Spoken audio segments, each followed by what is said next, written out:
പഹൽഗാമിൽ 26 പേരുടെ ജീവനെടുത്ത ഭീകരാക്രമണത്തിന്റെ സൂത്രധാരൻ ഭീകര സംഘടനയായ ദ റെസിസ്റ്റൻസ് ഫ്രണ്ടിന്റെ തലവൻ ഷെയ്ഖ് സജ്ജാദ് ഗുൽ കേരളത്തിലെത്തിയിട്ടുണ്ടെന്ന റിപ്പോർട്ടുകളുടെ പശ്ചാത്തലത്തിൽ കേരളത്തിലും രഹസ്യാന്വേഷണ ഏജൻസികൾ നിരീക്ഷണം തുടങ്ങി. ISRO, ദക്ഷിണ വ്യോമ കമാൻഡ്, വിഴിഞ്ഞം തുറമുഖം തുടങ്ങി തന്ത്രപ്രധാന സ്ഥാപനങ്ങൾ കേരളത്തിലുണ്ട്. സജ്ജാദ് ഗുല്ലിനെ കേരളത്തിന്റെ കിടപ്പറിയാമെന്ന സന്ദേഹത്തിലാണ് കേന്ദ്ര ഏജൻസികൾ. പഠന സമയത്താണ് ഇയാൾ കേരളത്തിൽ ഉണ്ടായിരുന്നതെന്ന് അന്വേഷണ ഉദ്യോഗസ്ഥർ ഉദ്ധരിച്ച് PTA റിപ്പോർട്ട് ചെയ്യുന്നു. നിലവിൽ പാകിസ്ഥാനിലെ റാവൽപിണ്ടിയിൽ കന്റോൺമെന്റ് ടൗണിൽ ലഷ്കർ-ഇ ത്വയ്ബയുടെ സഹായത്തോടെ ഒളിവിൽ കഴിയുകയാണ് ഗുൽ സജ്ജാദ് അഹമ്മദ് ഷെയ്ഖ് എന്നും അറിയപ്പെടുന്ന ഇയാൾ 2020-നും 2024-നും ഇടയിൽ സെൻട്രൽ കാശ്മീരിലും തെക്കൻ കാശ്മീരിലും നടന്ന ഭീകരാക്രമണങ്ങളുടെ സൂത്രധാരനാണെന്നും ഉദ്യോഗസ്ഥർ വ്യക്തമാക്കുന്നു. 2023-ൽ സെൻട്രൽ കാശ്മീരിൽ നടന്ന ഗ്രാനേഡ് ആക്രമണം, അനന്ത്നാഗിലെ ബീച്ച് ബെഹ്റയിൽ ജമ്മു കാശ്മീർ പോലീസ് ഉദ്യോഗസ്ഥർക്ക് നേരെയുണ്ടായ ആക്രമണം, ഗംഗീറിലെ ഗണ്ടർബലിലെ ഇസഡ് മോ ടണൽ ആക്രമണം എന്നിവ ഗുല്ലിന്റെ ആസൂത്രണത്തിൽ നടന്നവയാണ്. 2022-ൽ NIA ഭീകരനായി പ്രഖ്യാപിച്ച് ഇയാളുടെ തലയ്ക്ക് 10 ലക്ഷം വിലയിട്ടിരുന്നു. പഹൽഗാം ഭീകരാക്രമണം സംബന്ധിച്ച അന്വേഷണത്തിൽ ഗുല്ലിലേക്ക് എത്തുന്ന ബന്ധങ്ങളും ചില ആശയവിനിമയങ്ങളും കണ്ടെത്തിയിട്ടുണ്ടെന്നും ഉദ്യോഗസ്ഥൻ പറഞ്ഞു. ആക്രമണത്തിന്റെ ഉത്തരവാദിത്തം നേരത്തെ TRF ഏറ്റെടുത്തിരുന്നു. ശ്രീനഗറിലെ പഠനത്തിന് ശേഷം ബാംഗ്ലൂരിലാണ് ഗുൽ MBA പഠിച്ചത്. ശേഷം കേരളത്തിൽ ലാബ് ടെക്നീഷ്യൻ കോഴ്സ് ചെയ്തിരുന്നു. പഠനത്തിന് ശേഷം കാശ്മീരിലേക്ക് തിരിച്ചെത്തിയ ഗുൽ ലാബ് ആരംഭിക്കുകയും ഭീകര സംഘടനകൾക്ക് സഹായം ചെയ്തിരുന്നതായും റിപ്പോർട്ടുണ്ട്.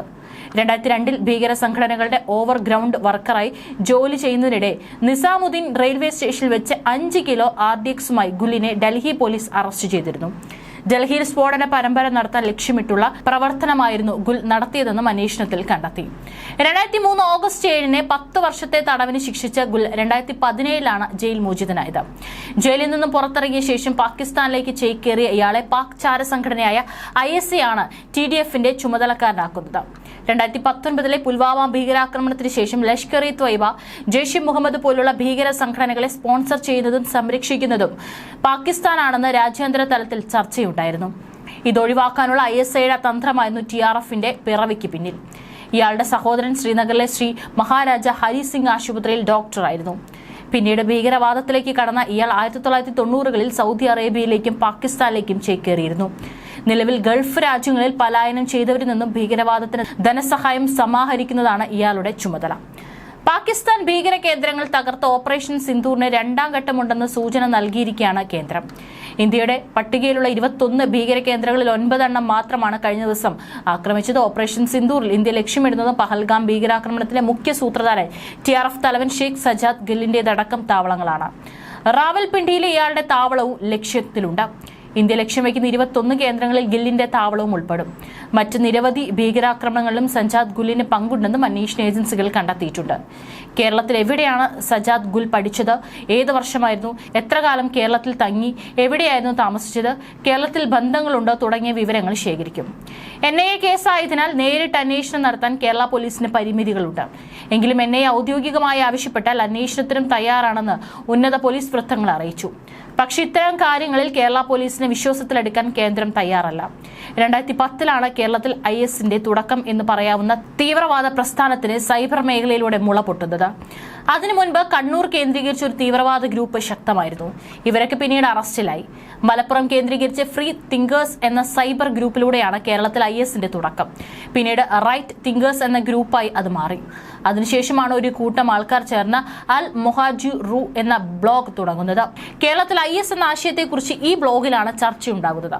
അൽ മുഹാജിർ ബ്ലോഗിൽ നിന്ന് IS താൽപര്യം സംബന്ധിച്ച് 40 പോലീസ് പോസ്റ്റുകൾ പോലീസ് കണ്ടെടുത്തതായി അന്ന് കേസന്വേഷിച്ച അഡീഷണൽ SP PP സദാനന്ദൻ പറയുന്നു. അതിനുശേഷമാണ് അൻസാറുൽ ഖിലാഫത്ത് എന്ന ബ്ലോഗ് രൂപം കൊള്ളുന്നത്. ഇതോടെ ഇവരുടെ പോസ്റ്റുകൾ പോലീസ് കൃത്യമായി നിരീക്ഷിക്കാൻ തുടങ്ങി. ഈ ഗ്രൂപ്പിൽപ്പെട്ട 35-ലധികം പേരാണ് പിന്നീട് സിറിയയിലേക്ക് ISന് വേണ്ടി യുദ്ധം ചെയ്യാൻ പോയത്. ഇതിൽ 5 പേർ തിരിച്ചു വന്നു. ബാക്കി പലരും അവിടെ കൊല്ലപ്പെട്ടു. പിന്നീടാണ് കേസിൽ ഉൾപ്പെട്ട ഇപ്പോൾ ശിക്ഷിക്കപ്പെട്ട 3 പേർ ഉൾപ്പെടെ 6 പേർ പിടിയിലായത്. 2017-ലാണ് ഈ കേസ് PP സദാനന്ദൻ സ്വമേധയാ ഏറ്റെടുത്തത്. 40-ലധികം ഡിജിറ്റൽ രേഖകൾ IS തീവ്രവാദം സംബന്ധിച്ചുണ്ടായിരുന്നു. ഷജീർ മംഗലശ്ശേരി എന്ന വ്യക്തിയാണ് പല പോസ്റ്റുകൾക്കും പിന്നിൽ. അദ്ദേഹം പിന്നീട് സിറിയയിൽ കൊല്ലപ്പെട്ടു. കണ്ണൂർ, കാസർഗോഡ് ജില്ലകളിൽ നിന്നാണ് സ്ത്രീകൾ ഉൾപ്പെടെ കൂടുതൽ പേർ ISൽ ചേരാൻ രാജ്യമിട്ടത്. ഇവരിൽ പലരും പിന്നീട് കൊല്ലപ്പെട്ടതായാണ് വിവരം. കേരളത്തിൽ നിന്ന് പോയ ചിലർ അഫ്ഗാനിസ്ഥാനിലെ ജയിലിലുണ്ടെന്ന് സംശയിക്കുന്നുണ്ടെങ്കിലും പോലീസ് സ്ഥിരീകരിച്ചിട്ടില്ല. തീവ്രവാദവുമായി ബന്ധപ്പെട്ട് ഏറ്റവും ഒടുവിൽ 2 സ്ത്രീകൾ കണ്ണൂരിൽ NIA അറസ്റ്റ് ചെയ്തിരുന്നു. അവർ ഇപ്പോൾ ഡൽഹി തിഹാർ ജയിലിലാണ്. ചെറുപ്പക്കാർ പൊളിറ്റിക്കൽ ഇസ്ലാമിലേക്ക് വഴിതെറ്റുന്നുവെന്നും കണ്ണൂരിൽ നിന്നുള്ള ചെറുപ്പക്കാരാണ് കൂടുതലായി ഭീകര സംഘടനയിലേക്ക് പോകുന്നതെന്നും P. ജയരാജൻ പറഞ്ഞിട്ട് അധിക നാളുകളായിട്ടില്ല. പ്രാദേശിക TV ചാനലിന് നൽകിയ അഭിമുഖത്തിലാണ് ഈ പരാമർശം നടത്തിയത്. ഇത് സംസ്ഥാന ആഭ്യന്തര വകുപ്പിനും CPM-നും എതിരായ രൂക്ഷ വിമർശനം കൂടിയായി മാറി. സംസ്ഥാനത്ത് ഇസ്ലാമിക തീവ്രവാദം വേരൂന്നിയ കാര്യം അദ്ദേഹം തുറന്നു പറഞ്ഞു. ലോകത്താകെ ഇസ്ലാമിക തീവ്രവാദം ശക്തിപ്പെടുന്നു. അതിന്റെ ഭാഗമായി കണ്ണൂർ, കാസർഗോഡ് ജില്ലകളിൽ നിന്നുള്ള യുവാക്കൾ IS-ലേക്ക് പോകുന്നു. ഇത് ഗൗരവമായി കാണണം. കണക്കുകൾ നിരത്തിയാണ് ജയരാജന്റെ തുറന്നു പറച്ചിൽ.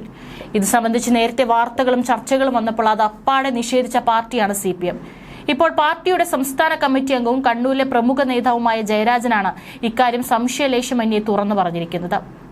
ജയരാജൻ എഴുതിയ പുസ്തകവുമായി ബന്ധപ്പെട്ട പ്രാദേശിക ചാനൽ അവതാരകന്റെ ചോദ്യത്തിലാണ് സംസ്ഥാനത്ത് ഇസ്ലാമിക തീവ്രവാദം വേരൂന്നിയ കാര്യം അദ്ദേഹം തുറന്നു പറഞ്ഞത്. ജമാഅത്തെ ഇസ്ലാമിയും പോപ്പുലർ ഫ്രണ്ടും മതരാഷ്ട്രീയവാദികളാണെന്നും അഭിമുഖത്തിൽ CPM മുൻ ജില്ലാ സെക്രട്ടറി പറയുന്നു. മുൻപ് കാശ്മീരിൽ കൊല്ലപ്പെട്ട കണ്ണൂർകാരനായ 4 ചെറുപ്പക്കാരെ കുറിച്ചും ജയരാജൻ സംസാരിക്കുന്നുണ്ട്.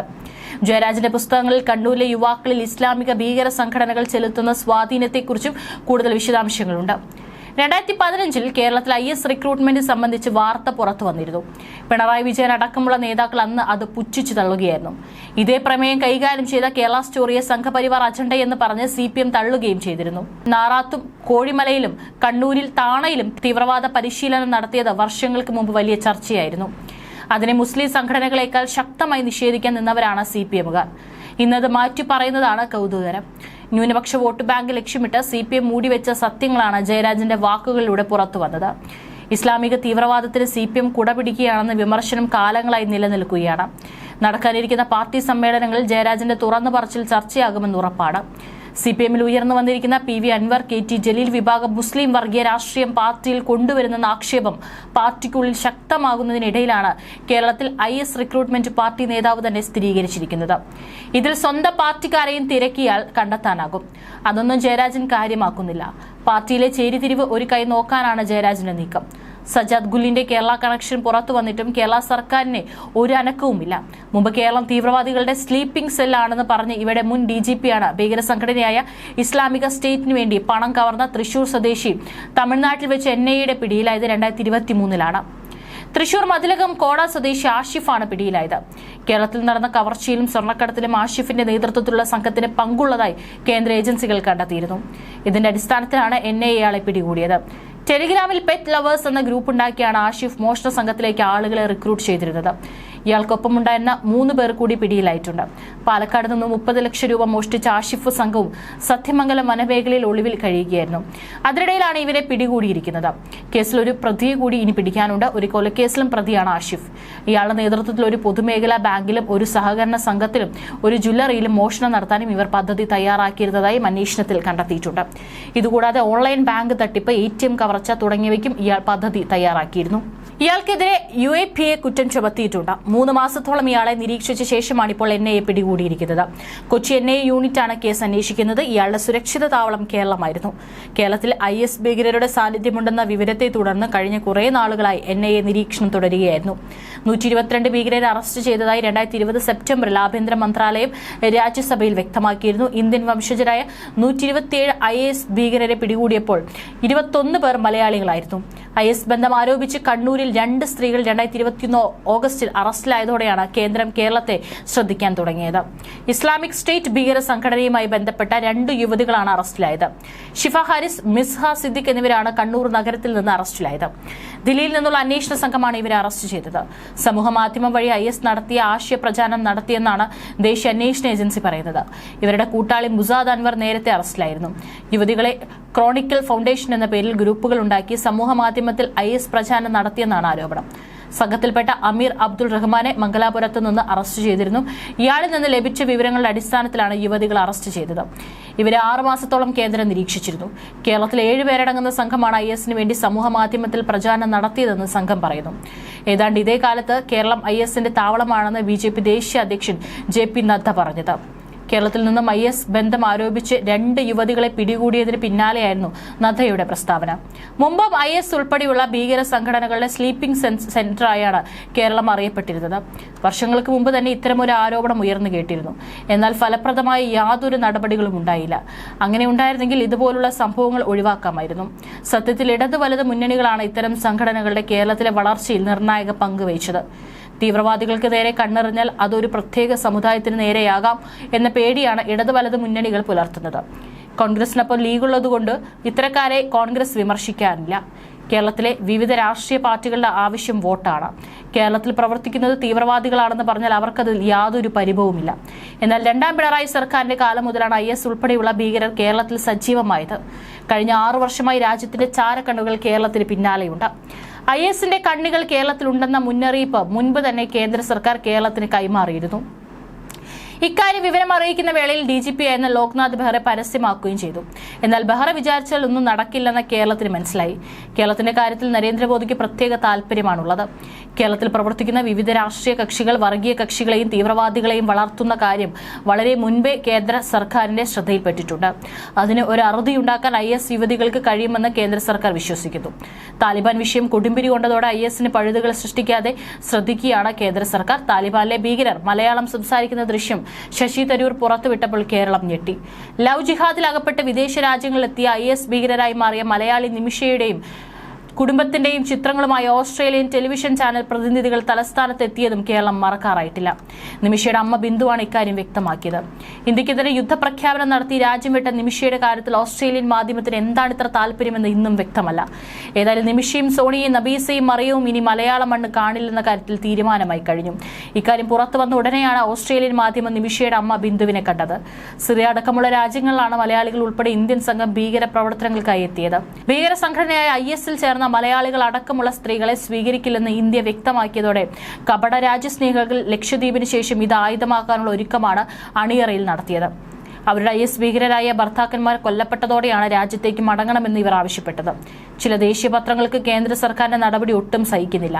മലയാളി വനിതകൾ ഉൾപ്പെടെ ഇന്ത്യക്കാർ കാബൂളിലെ ജയിലിൽ തടവിൽ കഴിയുകയാണെന്ന് കേന്ദ്ര സർക്കാർ തന്നെയാണ് വ്യക്തമാക്കിയത്. ഇന്ത്യക്കാരിൽ മലയാളികളായ തിരുവനന്തപുരം സ്വദേശി നിമിഷ ഫാത്തിമ, കാസർഗോഡ് സ്വദേശിനി ഐഷ എന്ന സോണിയ സെബാസ്റ്റ്യൻ, നബീസ, മറിയം എന്നിവരാണ് ഇപ്പോൾ തടവിലുള്ളത്. ഇത്രയും പേരുടെ പേരുകൾ മാത്രമാണ് ഇതുവരെ പുറത്തു വന്നിട്ടുള്ളത്. കൂടുതൽ ആളുകൾ ഉണ്ടോ എന്ന് വ്യക്തമല്ല. 2019 നവംബർ ഡിസംബർ മാസങ്ങളിൽ അഫ്ഗാനിസ്ഥാനിൽ കീഴടങ്ങിയ ആയിരക്കണക്കിന് ഇസ്ലാമിക് സ്റ്റേറ്റ് ഭീകരരിലാണ് ഇവരും ഉൾപ്പെട്ടത്. 13 രാജ്യങ്ങളിൽ നിന്നുള്ള 408 ഇസ്ലാമിക് സ്റ്റേറ്റ് ഭീകരരെ അഫ്ഗാനിസ്ഥാൻ ജയിലുകളിൽ പാർപ്പിച്ചിട്ടുണ്ടെന്ന് ദേശീയ സുരക്ഷാ ഡയറക്ടറേറ്റ് മേധാവി അഹമ്മദ് സിയ സരജ് കാബൂളിൽ മാധ്യമപ്രവർത്തകരോട് പറഞ്ഞു. ഇതിൽ 10ഓളം ഇന്ത്യക്കാർ, 16 ചൈനക്കാർ, 299 പാകിസ്ഥാനികൾ, 2 ബംഗ്ലാദേശികൾ, 2 മാലിദ്വീപിൽ നിന്നുള്ളവർ എന്നിവരും ഉൾപ്പെടുന്നു. കേരളം എക്കാലവും ഇസ്ലാമിക് തീവ്രവാദികളുടെ അഭയ കേന്ദ്രമായിരുന്നു. പക്ഷേ സംസ്ഥാന സർക്കാർ ഇക്കാര്യത്തിൽ കാര്യമായ യാതൊരു നടപടിയും സ്വീകരിച്ചിട്ടില്ല. ഇന്ത്യയിൽ എവിടെ തീവ്രവാദമുണ്ടെങ്കിലും അതിന്റെ വേരുകൾ കേരളത്തിലുണ്ടെന്നാണ് കേന്ദ്ര സർക്കാർ കണ്ടെത്തിയിരിക്കുന്നത്.